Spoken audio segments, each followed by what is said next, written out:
My show rates went from 15% to over 80% when I implemented this. And this isn't going to be some tutorial on like what SMS reminders to send or what email sequence to use. There's plenty of YouTube videos out there, and most of them are just tactics that they help slightly, but they don't fix the root cause. And believe me, I've watched through tons of them. So instead, I'm just going to be breaking down more of the fundamental principles that you need to understand and be aware of so you know why people no-show in the first place and how to make it insane for them not to show up to the call.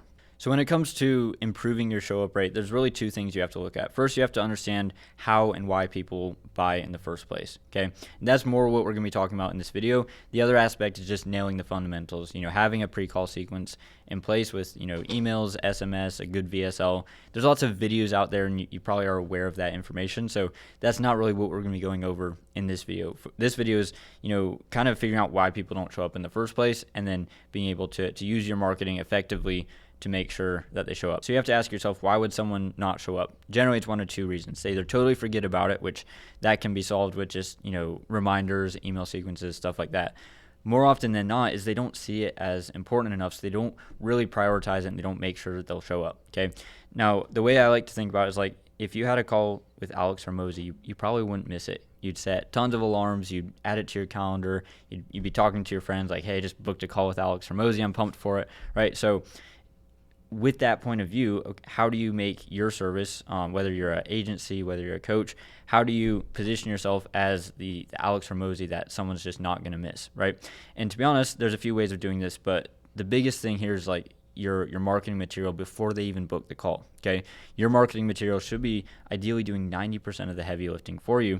That way it's selling people on you and your system. So why they should trust you and how what you're doing is different than everyone else in the market. Because again, especially in 2025, it's just such a saturated market. I was just talking about this in one of the other videos. There's just a lot more saturation, which means the market's a lot more sophisticated. They have a lot more options. Trust is at an all-time low. So how do you sell people on you and your system?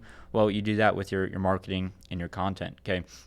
So I've got a whole nother video on like how to pre-sell people with your content, but that's something to be aware of. Like you could have the exact same pre-call sequence as someone who's crushing it and has an excellent show rate, but if they're using content to warm people up and you're just doing cold traffic, it's going to be completely different regardless of whether you have the same sequence pre-call. Okay.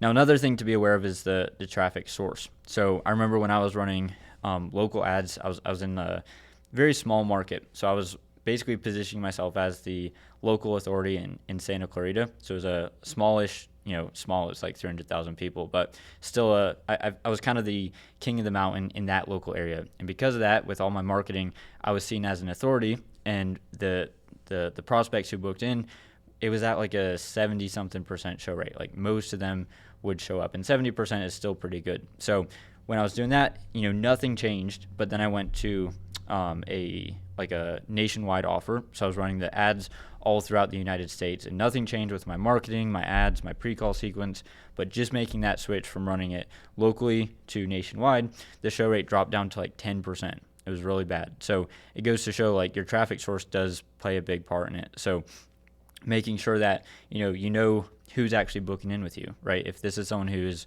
consumed your content, it's been following you for 3, 6, 12 months, they're just gonna they're gonna be a lot more sold on you versus someone who's never heard of you, who has tons of different options and doesn't see you as an authority. That's gonna make your show rate drop a lot. So that's just something to be aware of. The traffic source does play a huge part in it. Okay. Now another thing you have to be aware of is just not taking calls, more calls, thinking you're gonna make more money. Okay. So to be honest, that's what I did at first. And I understand the aspect of like optimizing for volume first, just getting tons of booked calls so you can figure out your marketing, figure out who you're selling to. But once you get past that phase, that's probably like month 1 or 2, you really shouldn't be optimizing just for tons of calls. This was a mistake that I made for a long time. And I was just getting anyone and everyone who had a pulse and agreed to a call on the call. And to be honest, they weren't qualified. They weren't really looking for what I was offering.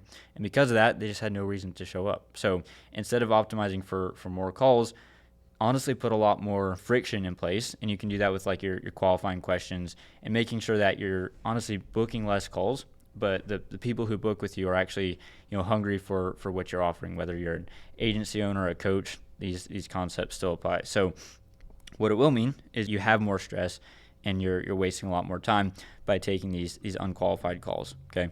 Now, another thing is YouTube. So this is probably like one of the biggest things. And, I talk about this a lot, but people have to see you as an authority rather than just a salesperson. And the reason I talk about this so much is because I'd been avoiding it for so long. I did not like creating long form content. I didn't really see the value in it. But to be honest, that's been kind of the key to my success recently, is just getting out, enough long form content to start warming people up and positioning, myself as an authority rather than just another, salesperson. So they have to see you as someone, they can trust, and they have to be sold on you and your system.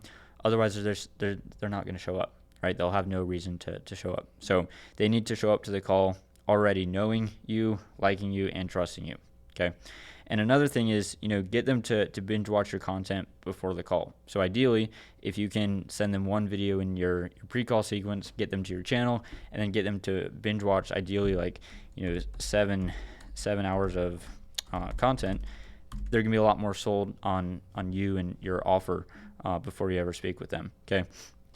Another thing is, don't be afraid to pester them. Right. I used to do a little bit of coaching with, helping other videographers, and every time they'd be afraid that like they're just bugging the prospects. They're like, should I really be calling them up if they don't reply to my emails or to my SMS? And I'm like, yes, you have to get confirmation, because if they're not replying to that, they're not going to show up, and they're definitely not going to be, a buyer. So don't be afraid to pester them. They booked in on your call or on your calendar, and if they're not going to reply to anything, well, they're obviously not going to buy it. So make sure you're hitting them with the right sequences, but you build systems so that you're actually able to make sure they show up. Okay.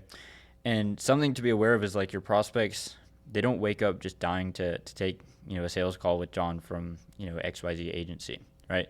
To be honest, they're thinking about their kids, their work. They're probably scrolling social media. There's all these other distractions. So your pre-call assets should really help you kind of just stay top of mind throughout all that noise and cut through it, so they actually have a reason to prioritize it and make sure they show up. Okay. And your goal here is post booking pre-call is to make sure that they consume the right content to shift their beliefs and get them bought into you and your system. Again, if they're not sold on you and who you are and what you do, it's just going to be so much harder to get them to show up and also to close them, right? Show up rate is only half of the problem, right? If you're not closing any of the calls that show up, you're also running to the same problem. So creating the right content kind of kills two birds with one stone, right? You're making sure they're bought into you before they book, and then when they book, they're going to show up, and when they speak with you, they're going to be a lot more sold, and it's just going to be an easier close. Okay. So I mentioned this earlier, just make sure you're asking the right pre-qualifying questions. Ideally add more in there, but I say carefully, because you want to make sure that you're not adding way too many qualifying questions that no one books in. So keep that in mind. The more questions you add, the more friction you're going to get. But if you're noticing you're packed out on your calendar, but no one's closing, well, you probably need to make sure that you're putting more in place to make sure the right people are booking in with you, and you're speaking to the right type of people. Okay. Another thing you can do is just build an arsenal of specific assets and send them. So let's say you've got different testimonials. Maybe you helped someone go from 0 to 10K. You helped another person go from 10 to 20K. Create specific assets and then send them to these prospects based off of what they need help with. So maybe you help someone dial in their offer, and you have a case study of someone who you really helped dial in their offer, and it took them to a specific result. Send them that specifically, because again, relatability is key here. So they need to be able to see themselves as the same person as they're seeing in the testimonial. Because if they see like, okay, I'm already bought into this person, I like his system, and now they've seen a testimonial that really relates to where they're at now, and they can see the potential to get to a specific outcome, they're just gonna be so sold. Like it's just gonna be it's gonna be such an easy sale. So hopefully that helps. That's kind of just a few tips and tricks on like how to really understand why people don't show up in the first place. Just understanding you have to be doing a lot more in terms of like marketing before they even book a call, right? Again, there's lots of tactics you can use, like email sequences, VSLs, but big thing here is just making sure they're consuming the right content making sure they're already sold on you and your system. And you do this by, giving them enough content to actually be sold before you ever speak with them. And honestly, I started just canceling calls if they don't, like, I'll ask them, did you have a chance to watch the videos I sent you? If they say no, I just cancel the call, because I've basically never had anyone who just doesn't know who I am, hasn't consumed my content, and they end up closing, right? That content is essential that they actually watch it and consume it to shift their beliefs and sell them on you before you ever speak with them. So that's it for this one. I'll catch you in the next one.